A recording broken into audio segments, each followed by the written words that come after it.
గురించి కాదు, ఇది we have committed for people అధ్యక్ష. మేము ఆంధ్రప్రదేశ్ ప్రజల కోసం మేము నిలబడి ఉన్నాం అధ్యక్ష. ఇబ్బందిగా ఉంటాయి కొన్ని కానీ సంకీర్ణ ప్రభుత్వం కలిసి లేకపోతే మటుకు ప్రజలకి మేము ద్రోహం చేసిన వాళ్ళం అధ్యక్ష. ఎట్టి పరిస్థితుల్లో కూడా అధ్యక్ష మేము మీకు మాటిస్తున్నాం, ప్రజలకు మేము మీ ద్వారా మాటిస్తున్నాం. మాలో ఎన్ని ఇబ్బందులు ఎన్ని ఇట్లాంటివి వచ్చినా ఎవరైనా మాట్లాడిన గౌరవ సభ్యులు ఎవరైనా మాట్లాడిన మేము వీటిని అధిగమించి ప్రజల్లో మన్నను చూరుకొని 15 సంవత్సరాలు ఖచ్చితంగా మా ఎన్డీఏ ప్రభుత్వం ఉంటుంది. ఎన్ని ఇబ్బందులు ఉన్నప్పటికీ కింద పడతాం మీద పడతాం, అవి మా ఇంటి విషయాలు అధ్యక్ష. అవి మన ఇంటి విషయాలు, అవన్నీ మన ఎన్డీఏ కూటమి విషయాలు, మన కుటుంబ విషయాలు. కింద పడతాం మీద పడతాం, ఒక మాట అనొచ్చు ఇంకోటి అనొచ్చు, నాకు ఏం అభ్యంతరం. కానీ ఇంకొకసారి మటుకు గవర్నర్ గారికి గౌరవం ఇవ్వని వ్యక్తుల పార్టీ మటుకు ఈ సభలో అడుగు పెట్టకూడదు. వాళ్ళకి ఇప్పుడు అధికారం రాదు.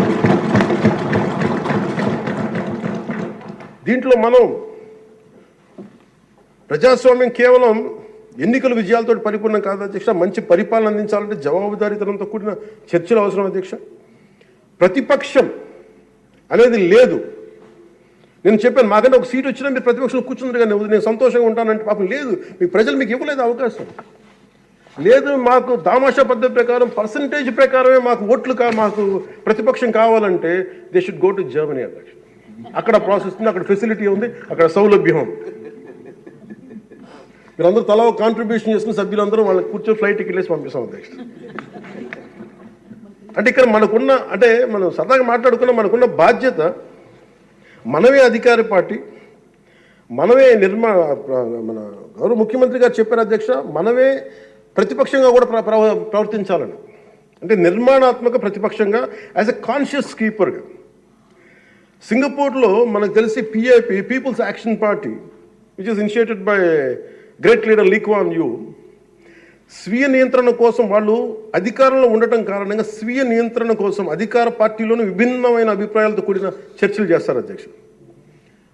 భారతదేశ స్వాతంత్రం వచ్చాక పార్లమెంటు మొట్టమొదటి సమావేశ సందర్భం ప్రస్తుత సభకి ప్రజలు ఇచ్చిన తీర్పును ప్రతిబింబిస్తుంది.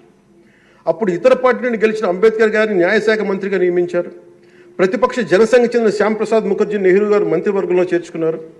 వారు బాబు రాజేంద్ర ప్రసాద్ గారిపై అనేక నిర్ణయాలపై విభేదించేవాళ్ళు.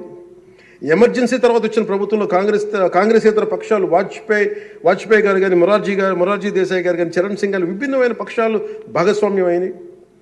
నేటి ఆంధ్రప్రదేశ్ పరిస్థితి స్వాతంత్రం సిద్ధించిన తర్వాత లేక ఎమర్జెన్సీ తర్వాత దేశ పరిస్థితిని గుర్తు చేస్తున్న అధ్యక్ష. రెండో ప్రపంచ యుద్ధంలో కూడా బ్రిటన్కి జాతీయ ఐక్యత అవసరమైనందున లేబర్ పార్టీ నాయకుడు అట్లీ చర్చిల్ సంకీర్ణ మంత్రివర్గంలో మంత్రి అయ్యారు. మా పార్టీ, మా కూటమి